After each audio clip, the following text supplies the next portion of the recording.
Hey, Sebastian, thanks a lot for joining us, and also for this year's Redefine Tomorrow event. And of course, today, the key thing that we're going to talk about is, of course, hear more about Sandbox from you in general, but at the same time, how do you see the intellectual property being tokenized, how people perceive that as a new digital asset uh, uh, uh, era in general, with a very strong convergence of AI as well. So maybe to start with, if you could briefly introduce, how Sandbox has thinks about the creator ownership today in general. Uh, for example, in terms of your vantage point, what is the first sign that you feel in the digital asset space? It starts to look more like an intellectual property rather than just something collectible that people hold. Absolutely. So, hello everyone. Happy to be back on Redefine Tomorrow. As you familiar, as some of you might be familiar, Sandbox started originally in 2012 as a mobile game, but always with this very simple idea that we wanted everyone to become a creator, to make their own games and remove all the technical complexity of making games. So not having to learn about programming, just doing it by a touch of a screen or with drag and drop. The blockchain version of Sandbox came a bit later, around 2018, as a natural evolution of the idea of like empowering the creators. We realized that the first step was to onboard a creator, and we were successful at it. We had over 40 million downloads of the mobile game, 70 million player-made creation, and with the blockchain version, up to 8 million users and hundreds of thousands of games created on our lands and published on the map of Sandbox. But we also saw the limitation of like not having proper ownership of your creativity and not having the proper way to monetize that creativity. The blockchain came as a solution, essentially tokenizing in the form of NFTs, which are like non-fungible tokens, the content you made, the game assets, the experience, and monetizing it by selling it on the marketplace was the first step to introduce all of the artists and all those creators to actually begin making a form of revenue and hopefully a full living out of their creativity. And that was what drove a lot of the creators originally on Sandbox back in 2019, 20, even before like metaverse boom, before Sandbox became widely known as what it became. And I felt like that was an essential part to like now once you have a recognition of like basically authorship, the proof of provenance, the proof of like being able to sell and reuse content within that you bought on the marketplace within your own game and begin to monetize it, building your reputation as a creator and having the track record on chain of like who collected you and so on. All of these were like the premises of like being able to define and monetize your intellectual property on chain. And how did we do that?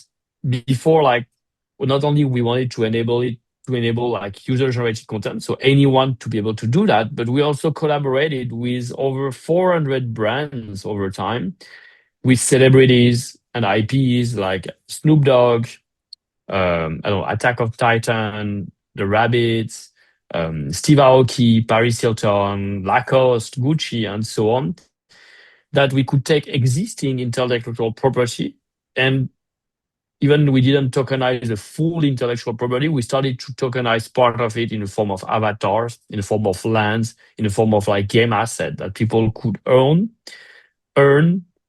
buy, and reuse within their own game and experience that they were publishing into their land. So that was like the premises.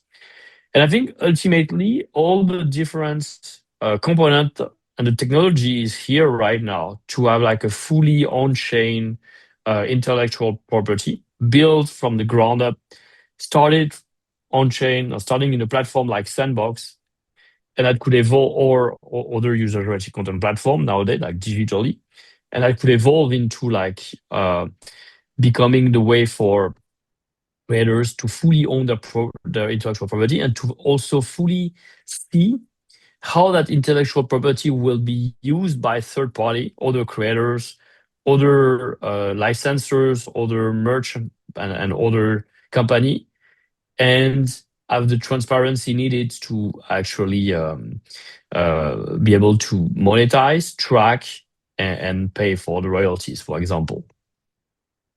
Okay. And actually, that's very impressive because, as you shared, over more than a decade, Sandbox helped creators to create assets, to create experiences, and publish them to gain access to a huge variety of audience. But if I may ask, like, what problems at this moment you feel when it comes to tokenizing their work? You see creators want to tokenize their work more to gain ownership, more to gain a higher distribution channel, or it's something more deeper than what you have seen that has been done in the last 10 years or so? Yeah, I think there is really an opportunity to turn intellectual property into like a real world asset, and an asset that basically could become tokenized and could be generating a form of yield, a form of revenue from being utilized on the paper. Mm, However, if you look at creative industries and music being one, for example, you can see like how complex it is actually to track where and how a music and all the people who participated into the music creation, from authorship right, streaming right, and all the other type of rights that exist around it, how it's being utilized, being incorporated into like social media ads, into like mm, a physical event on radio stream, into games, and so on. And because not all of those products are yet fully into digital ecosystem, how the reporting is done and how that reporting can be trusted and audited in a way that you can pay back to the original creators or license right holders the royalty that they are being due. And the music industry is a great example to understand the complexity of it. And then if you explore other like creative industry, films, game making, and like anything that nowadays, like what an IP means is very much transmedia. Like mm, it takes form across a series of different medium, right? That can be digital, internet, video game, music, films, comic books, and others, toys. Um, that makes it very complex. Once it's not purely 100% digital IP, but once it starts to bound into the physical world, how like the usage, the distribution, the sales, and the reporting is being done in a way that it's fully transparent. It's actually accurate, and the creators and the others and the license holders are properly paid what they are due. Which means it's not impossible. That's you were asking me like how it is now versus how it was 20 years ago. 20 years ago, you didn't have all those digital platforms. Digital wasn't the first way that things were actually distributed.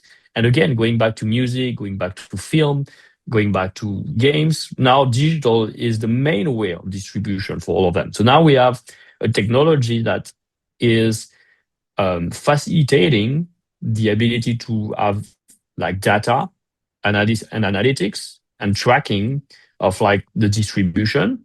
We have legal framework and reporting framework that are in place, even though they are for now centralized, mostly working with API, CSV file, mm. and so on. They will be moving all on chain. I believe in the world where like everything will be digitalized, and will move on chain because of like the transparency that it provides and the fact that the data is not owned by a single party or cannot be altered by a single party. Could be private chains among like a network of trusted parties or public chains, by the way, that can be discussed for privacy reason or other reasons. But I think like everything is leading to it. And why everything is leading to it? Because we already see that being applied to other sort of asset classes and instruments, which are mostly like stablecoin, financial instruments, stock and securities are moving more and more on chain. Mm, Money is starting to move on chain, obviously.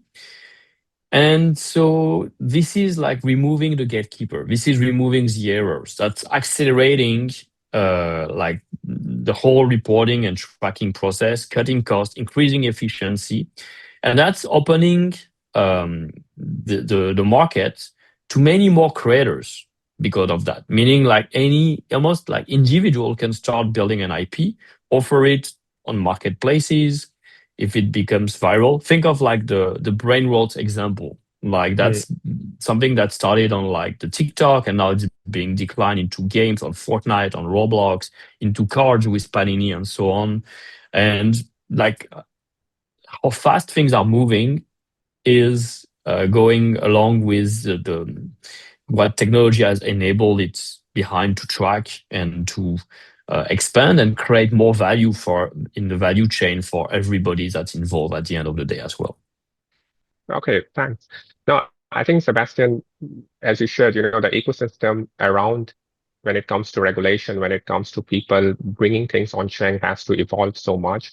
But at the same time, when we look into the world, we have a lot of people who still, when they hear, tokenized IP or intellectual property, they still think it's pure play minting. They don't take that as something which they can monetize that efficiently.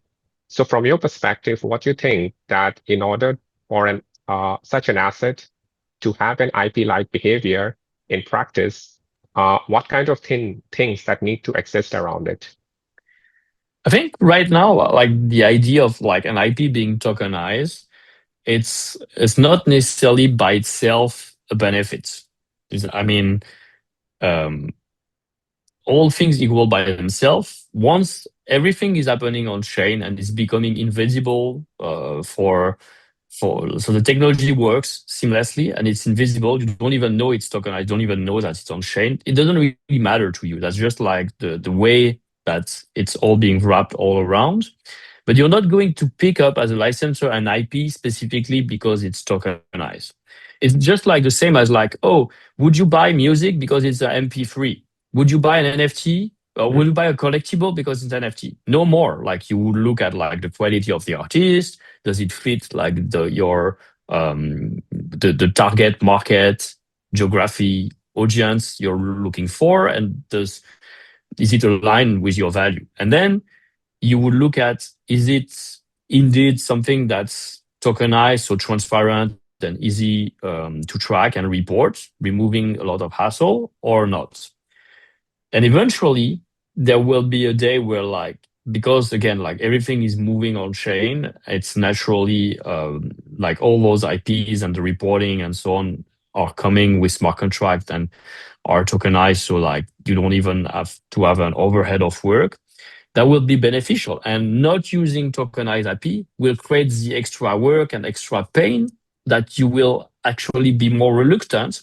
Not necessarily you will stop working with top IPs that don't use it, but you will be more reluctant to work with it because it would make less sense on an economical sense and business sense due to the extra complexity and slowness related to the fact that instead of having instant royalty reports every minute, every hour, every day, you can know exactly how much your IP generating. You have to wait 6 months or even one mm, month, which is a huge amount of time when you think about like cash flow, and how the money that you could be earning, you have to wait on it, that how it impacts the IP holder or the license holder runway and ability to fund more cool project with the IP.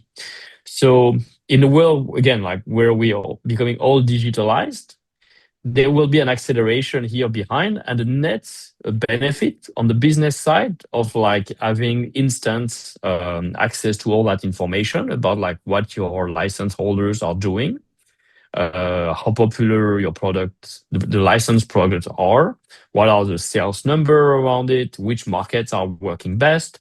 And all of that data, which is available thanks to the use of the blockchain and tokenized IP, will also be useful for you as an IP, because then you can sell better your IP at the right price. You can eventually leverage it to contact and focus into specific geographic or markets more than others typically. Um, and I feel like it will create more value again for everyone involved in the value chain. Okay, thanks. I think Sebastian, indirectly, you kind of answer my next question, which was more around, how do creators uh, create a business model around it rather than a pure play issuance of assets through the creation of design, minting, or even NFTs as such. But maybe, while such a possibility arises for a lot of new creators in the coming time, how do you see ownership and utility kind of reinforce each other more strongly for creators? And where do you also see that it in fact sort of, gets broken in a reality check?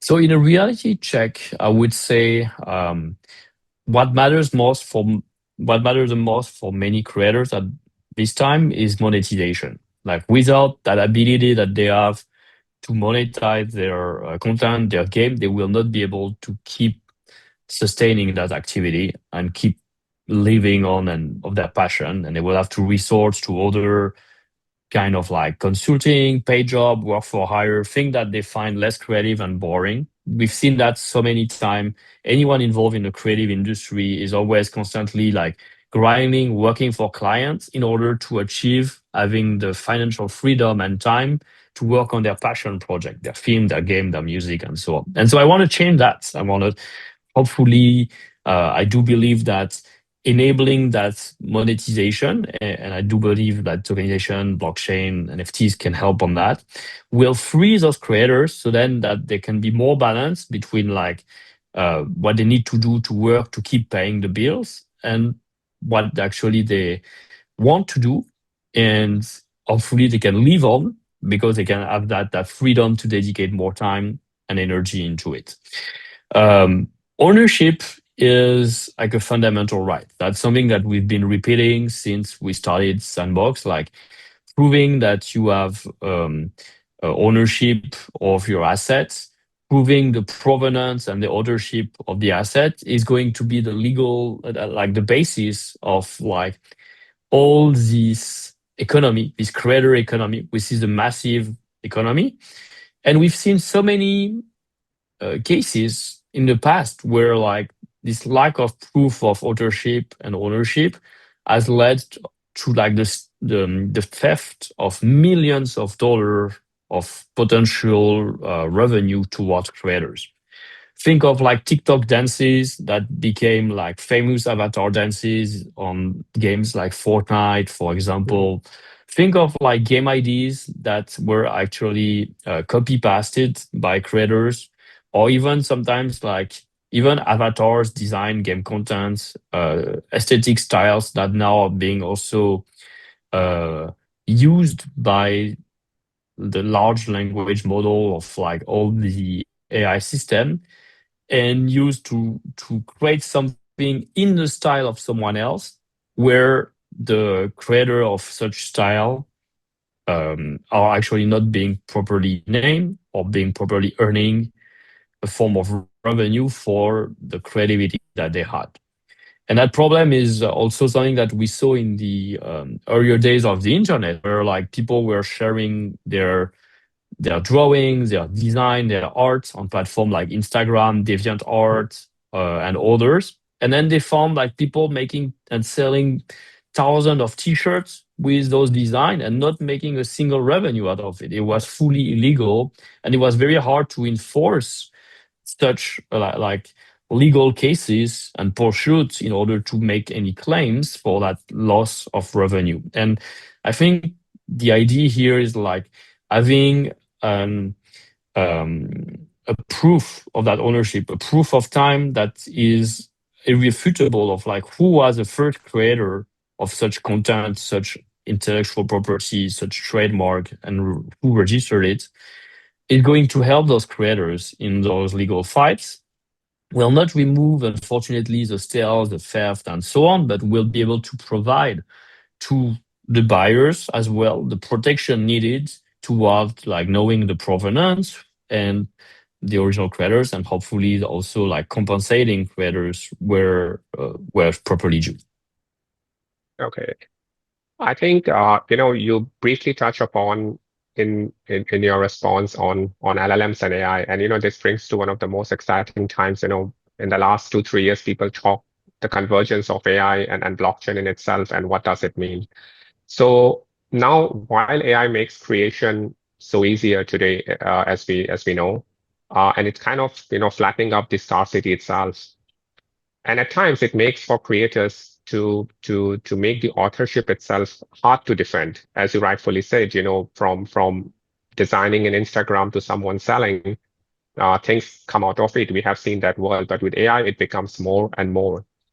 What do you feel that which part of the creator stack would be more valuable in the times to come? Do you see that still the creation itself, or you see more of the distribution channel, or you also feel it probably could be the element of clarity of rights or legality in this aspect of how people can even see monetization in the future?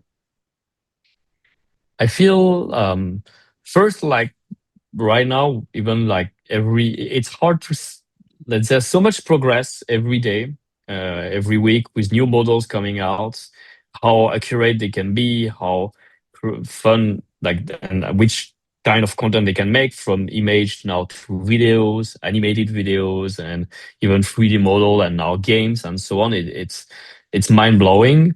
I think the human are still the one that are shaping the creative direction towards like those LLMs, even though like in the new agentic web, like agents are able to self-organize, discuss with themselves, and come up with solutions more proactively than the previous approach of like what ChatGPT, Grok, and others were Mm, able to do. Um, Without the human creativity factor that's like define the direction, define the vision, the agents are not yet able to fully execute and deliver an output that's as the quality and like as like um, the required imagination um, and all the element that makes an IP very interesting yet. So they will always come up with either a mashup of style or styles that are already existing. So yeah, anime like Ghibli. But if Ghibli didn't invent that style, would an AI actually do it? If I don't know, like pop music, rock music didn't exist, would AI start invent rock music? We haven't yet reached that point, and I don't believe that we will reach that point with text-based LLMs that train into that text-based data set. We need new kind of LLMs that are training on image, 2D and 3D recognition. So the world model is like the exciting next step on like how LLMs are starting to understand better visually, and hopefully can design content that will come out as like more creative and more in the direction of what humans were able to invent from scratch. Um, Distribution is a challenge, but I think AI is particularly good at replicating the mechanism of distribution, because at the end of the day, distribution is managed by the discovery algorithm, and so AI can learn much faster than humans, like actually how such algorithms are working, what creates more or less clicks, because it's all very much driven by the data behind and the analysis mm, of the data.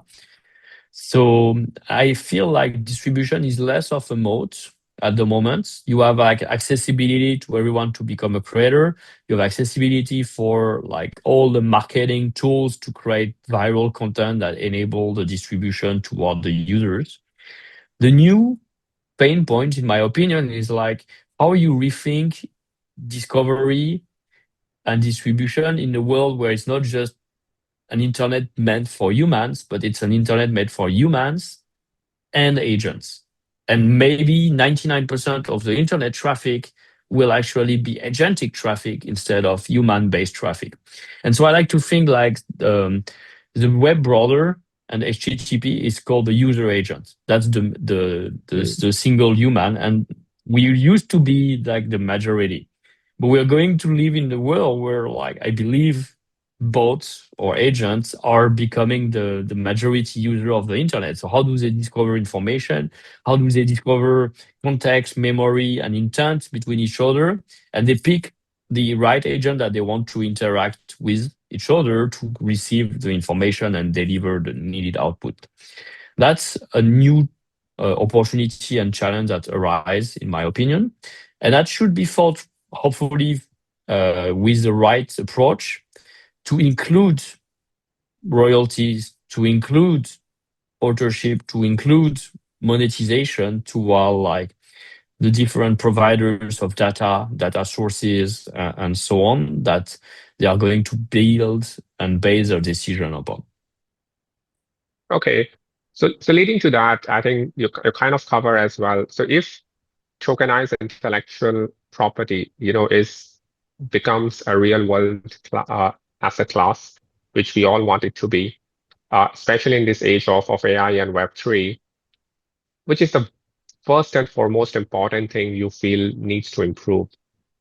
Because we talk a lot about creation, design, monetization, and I think that's quite inherent in how people have built things over the last many years.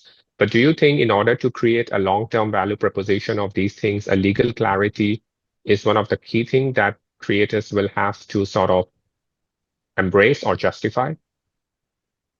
Yes, I do think there is a few factors that needs to be a new change of paradigm actually that needs to be put in place to make it um, to make it the most relevant and efficient for all the parties involved.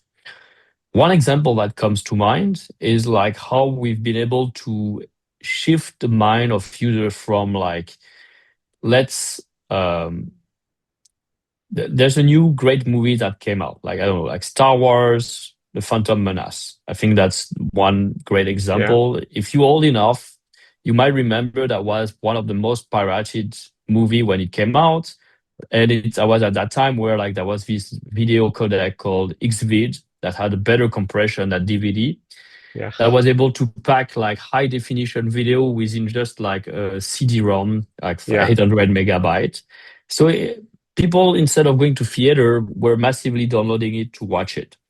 And then like piracy of movie and piracy of music became such a large issue that like it actually affected the creative industry, and like those industries were not earning back enough to keep producing and so on.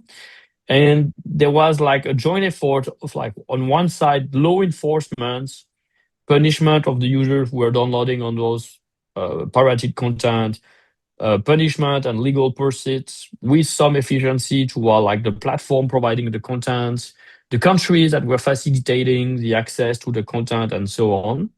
But at the same time, punishment alone didn't suffice, and we what we saw is like there was a better value proposition that came out for the end user with is like streaming platform like Netflix and Spotify and so on, where like the user experience was actually amazing to receive the content at the price point that was definitely made sense for the end user. They were ready to pay to not have like the risk of being punished and caught and go to jail or have like big fines.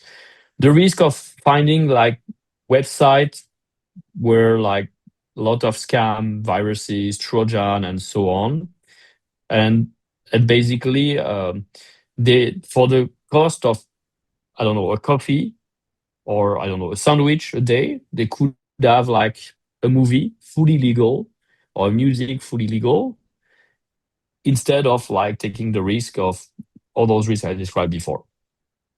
And so it's an evolution of the mentality. It's an evolution of the product offering. It's an evolution of like the quality of like the distribution as well. And it's a legal framework that encourage the legal solutions to become like the standards offer rather than people to look up for like the risky pirated content. Okay. I think we're just almost at time. So maybe one last thought for our audiences, looking ahead the next 12 months, Sebastian, and what do you think would convince you that, the creator made digital assets and experiences starts to get valued more as intellectual property rather than a short-term, I don't know, TikTok video or a digital merchandise if you on those lines. What should convince you more? I think it's not necessarily something that you design with intent right from the start. Most of the time, like you must first like build a success that translate either into like financial success or like community, high number of views, demand, public the market demand, like more and more users want more of your content and follow you. And that's at the point where like you could you could have put that content in a platform that already supports the tokenization of it as an IP, and it will become an IP. So you can be intentional about like where you will start creating your IP, and those platforms are going to enforce and support your right and allow you to own fully that intellectual property. And that's really where I believe like in the next 12 months we might see evolution and like some wins for the creators and the creator economy. Okay, cool. No, I think that's just nice on time. I mean, thanks a lot, Sebastian, again for your time and for your views as well, and also sharing more how Sandbox is evolving in the time to come as well to meet the needs of the creator itself. And I'm sure our audience would love to hear what you have shared with us. Thank you. Thank you. Bye.